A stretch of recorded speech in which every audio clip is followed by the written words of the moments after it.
कैसे पॉसिबल है कि दुनिया का इतना बड़ा स्ट्रीमर करोड़ों का वीडियो खराब कर दे?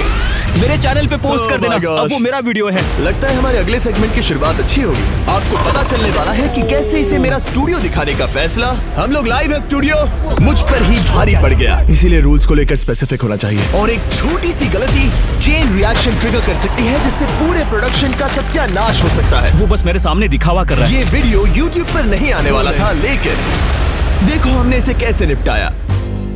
अपनी आंखों की पट्टी हटाओ, मैंने 100 कंटेस्टेंट्स को यहाँ ट्रैप किया है। आपको स्पाइक से बच के यहाँ से निकलना होगा वरना एलिमिनेट हो जाओगे। Good luck. तो गेम टाइम आ गया। संभल कर चलना, ओके? बस ये छोटी कॉन्गो लाइन, जब तक मैं ना कहूँ अपना ब्लाइंड फोल्ड मत खोलना। ये बता पाना मुश्किल है कि ऐसी वीडियोस बनाने में कितना दिमाग खर्च होता है। तुमने अपना ब्लाइंड फोल्ड ठीक से लगाया ना?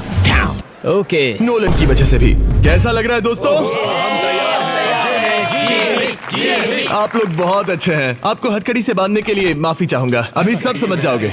हम एक प्रैक्टिस इंट्रो करेंगे। इतने बड़े वीडियो में किसी भी एक्सीडेंट के असर से पूरा प्रोडक्शन हिल सकता है। अनफॉर्चुनेटली शूट के कुछ दिन पहले मैंने अपने दोस्त स्पीड को स्टूडियो दिखाते समय एक छोटी सी गलती कर दी। ये अपकमिंग वीडियोस के सेट हैं। सच कहूँ तो मेरे ख्याल से ये प्रोटोटाइप है, फाइनल वाले नहीं है। मैंने इसे स्पीड की स्ट्रीम पर दिखा दिया, जो कि बहुत बड़ी गलती थी। मुझे थोड़ा केयरफुल होना चाहिए था। उन्हें एक पजल सॉल्व करना है, वो भी ये सीलिंग नीचे आने से पहले। सही है ना?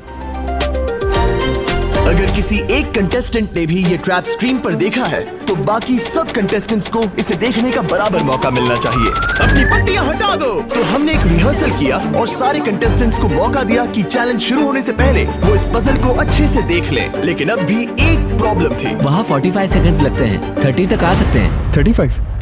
ये फर्स्ट ट्रैप हमारे 2/3 कंटेस्टेंट्स यानी 66 प्लेयर्स को 45 सेकंड्स के अंदर बाहर करने के लिए डिजाइन किया गया था, जिससे कि सिर्फ 34 प्लेयर्स ही आगे बढ़ पाएंगे। अगर वो 45 सेकंड्स में जीत जाते हैं तो उन्हें मिलेंगे 1 लाख। सारे टेस्ट बेकार गए क्योंकि सबको एक झलक मिल गई थी। इसीलिए हमने 45 सेकंड्स के बजाय 35 सेकंड्स में सीलिंग को नीचे लाने का फैसला कर लिया। अब चलो चैलेंज शुरू करते हैं। उम्मीद है सब अच्छा होगा। सब लोग अपनी पट्टियां हटा दो।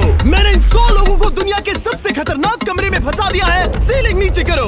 देखते हैं कौन कौन एलिमिनेशन से बच पाता है। सीलिंग नीचे आ रही है। हमने फर्स्ट ट्रैप के साथ एक मेजर प्रॉब्लम सॉल्व कर ली थी। Classic mister beast. आप वहाँ क्या काम कर रहे हैं? स्पीड के साथ हुए इंसिडेंट के कुछ रिजल्ट्स हमें आने वाले चैलेंजेस में दिखे और आप देखेंगे कि हमने कैसे उन चैलेंजेस को बनाए रखा। उसे सर के पीछे लगा। के पीछे चलो, इस तरफ चलो। और किस तरह हमने दुनिया के सबसे बड़े चैलेंजेस को एग्जीक्यूट किया। क्या लगता है हमारा पेंटबॉल गेम कब होगा? 8:30। ओह, कितने लोग बाहर निकले? अच्छा, एग्जिट के और भी एंगल्स है क्या? वैसे तो सिर्फ 30 से 40 लोग ही स्पाइक रूम ट्रैप से बचने चाहिए थे, लेकिन 51 लोग अगले चैलेंज के लिए एडवांस हुए। ओह, ये तो बहुत है। नेक्स्ट गेम बहुत ब्रूटल है। क्या हम 50 लोग को सरीना में फिट कर पाएंगे? अगर नहीं तो बहुत गड़बड़ हो जाएगी। दिखाओ उन्होंने क्या पहना है। वो बस पूरा व्हाइट है। उनके पास कंप्रेशन पैड, शर्ट और पैंट भी है, राइट? हाँ, अंदर है। कुछ फील तो नहीं होगा? मेरे ख्याल से हमें भी शायद कुछ और एक्स्ट्रास चाहिए होंगे। किसी को पहनाओ ताकि दिखे कैसा लुक आ रहा है। मुझे पेंटबॉल शूट करने के लिए कुछ भरोसेमंद लोग चाहिए। है। मैं हमेशा अपनी टीम को क्रेडिट देता हूँ जहाँ देना चाहिए। 3, 2, 1, गो। हम इन चीजों को हमेशा हर स्टेप पर टेस्ट करते रहते हैं। मुझे कुछ फील नहीं हुआ। मुझे डायरेक्ट लगा पर चोट नहीं लगी। ऐसा लगा जैसे कोई टच करके गया। पर पेंटबॉल गन्स मजाक नहीं होते। मेरे दोस्तों को हेलो कहो। इस चैलेंज से कुछ वीक्स पहले हमारे टीम वाटर के लाइव स्ट्रीम पर मैंने 3 शॉट लिए, सिर्फ एक बोला था। सच कहूँ तो ये क्या था, बहुत दर्द हुआ। स्ट्रीमिंग गेम में तुम्हारा स्वागत है। सीधा मेरी नस पे लगा। हाँ, लगता तो है ना? चोट लगी क्या? डंक जैसा लगेगा लेकिन एड्रेनलिन संभालेगा। मेरे ख्याल से ऐसा होना चाहिए, लेकिन असलियत में तो ऐसा कुछ होगा। ये बहुत एग्रेसिव है, हम ऐसे शूट नहीं कर सकते। हो सकता है कि 6 लोग किसी एक पर ही हमला करें और उसे 10 या 15 बार हिट हो जाए। अगर किसी को 3 पेंटबॉल्स लगे और 3 हफ्तों बाद भी उसकी चोट के निशान नहीं गए तो मैं क्विट करूंगा। मैं नहीं चाहता किसी को चोट लगे। थोड़े एडजस्टमेंट्स के बाद हमने सभी पेंटबॉल गन्स की इंटेंसिटी कम कर दी। अब सिर्फ एक चीज बाकी रह गई थी। ओह बॉय, 51 बाकी है, सिर्फ 20 आगे जाएंगे। बाकी 31 एलिमिनेट हो जाएंगे। हाथ उठाओ।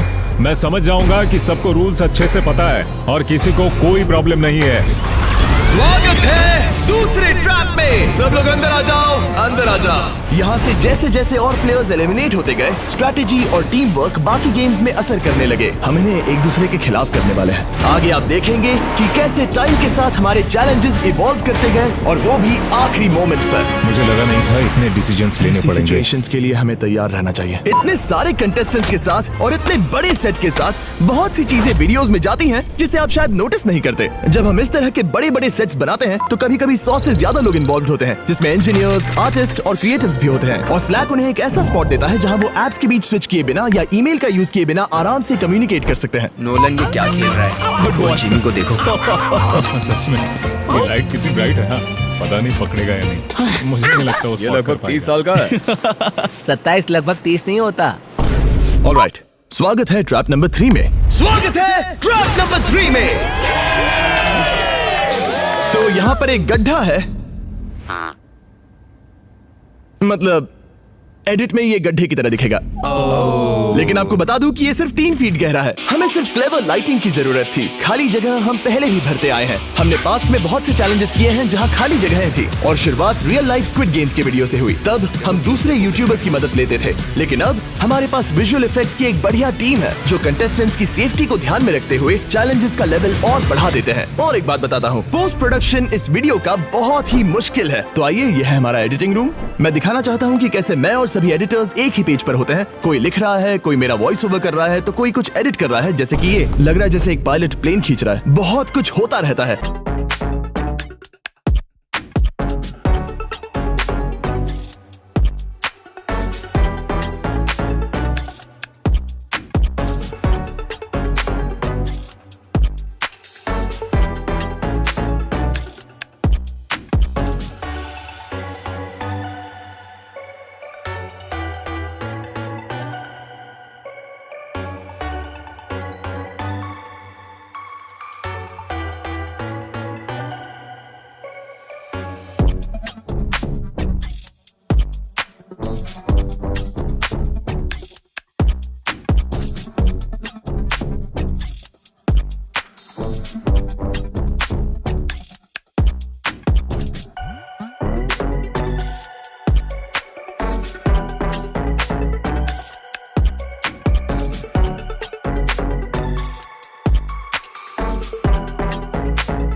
तो हमने अभी अपना थर्ड ट्रैप खत्म किया जो बहुत जबरदस्त था। पूरी ग्रीन टीम बच गई क्योंकि उन्होंने सोच समझकर खेला।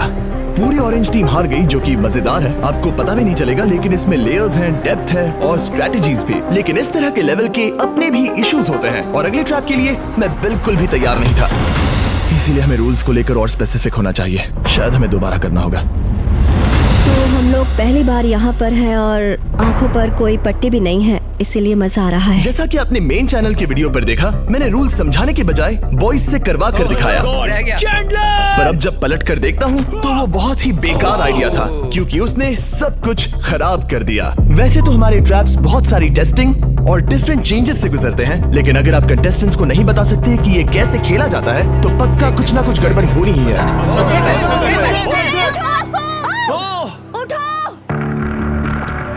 अब जैसा आपने मेन चैनल के वीडियो पर देखा, टोमर तुम विनर हो। टोमर इस ट्रैप से बचकर फाइनल 4 में पहुंच गया। वो इसीलिए क्योंकि इस बार हमसे गलती हो गई। रुको, हमने आम क्यों रोक दिया? वो बैठा है इसीलिए। ये एक बड़ी प्रॉब्लम थी। 1 सेकंड में बस अभी आया, मुझे रिप्ले देखना होगा। इसीलिए हमें रूल्स को लेकर और स्पेसिफिक होना चाहिए। यहाँ से तो सब सही लग रहा है। वो स्लो हुआ, इसलिए वो बंदा गिर गया। इसे दोबारा रीप्ले करना प्लीज। असली प्रॉब्लम तो ये है कि अगर हमने उस आम को नहीं रोका होता तो क्या वो उसके बाद वाले प्लेयर को गिरा देता? अगर हम फेयर गेम खेल रहे होते तो तोमर के गिरने से पहले आम ने उसे गिरा दिया होता। फुटेजेस देखने के बाद हमें रियलाइज हुआ कि अगर प्रोडक्शन ने ट्रैप रोका नहीं होता तो टॉमर के गिरने के पहले ब्यून को आर्म ने उड़ा दिया होता। वो इसीलिए क्योंकि हमने रूल्स नहीं समझाए। क्या हम कंटेस्टेंट्स को रोककर प्रैक्टिस करवा लें? End of the day game की इंटेग्रिटी सबसे ज्यादा इंपॉर्टेंट होती है। हमने डिसाइड किया कि उन्हें रूल्स दोबारा समझाएंगे और ट्रैप भी दोबारा रन करेंगे। अगर आपको आर्म हिट करता है तो सपोर्ट के लिए आप उसे नहीं पकड़ सकते। ये परफेक्ट तो नहीं था, पर एटलीस्ट एक फेयर सोल्यूशन जरूर था। जो इस रूल से अग्री करते हैं वो हाथ उठाए। टॉमर और ब्योन दोनों अपोजिट साइड में रहेंगे।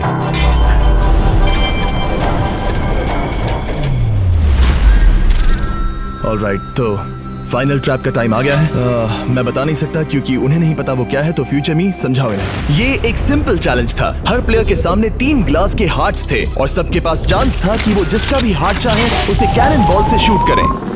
जैसे ही किसी एक प्लेयर के तीनों हार्ट टूट जाएंगे वो एलिमिनेट हो जाएगा। बहुत मजा आया। जो लास्ट प्लेयर था उसने $1 लाख की ट्रॉफी जीत ली। लेकिन हमारे ज्यादातर चैलेंजेस की तरह इसे भी कई महीनों की प्लानिंग लगी।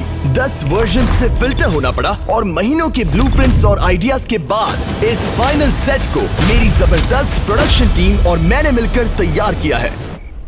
हाँ, गुड जॉब फ्यूचर मी, बहुत मजा आएगा। देखते हैं क्या होता है। कैसे डिसाइड करेंगे कि कौन पहले जाएगा? वेल हम टोमो से स्टार्ट करेंगे क्योंकि वो round 1 winner, round 2 winner, round 3 winner, round. Alright contestants, कैसा लग रहा है वहाँ? ग्रेट। ओके, हम बस स्टार्ट करने ही वाले हैं। मुझे पता है हम लेट हो गए हैं, लेकिन यही वीडियो का मेन पॉइंट है। नहीं यार। यहाँ ऊपर सब चेक कर लिया? तुम कैंसिल ही खेलेगा? मैंने पहले ही कहा था। और कैसा लग रहा है? ओह माय गॉश, बहुत अच्छे, चलेगा। और 13 शॉट्स के बाद हमारे पहले एलिमिनेशन का टाइम आ गया। बस कर दो। मेन चैनल की वीडियो में जब प्लेयर एलिमिनेट होता है तो ये होता है। गिरा दो।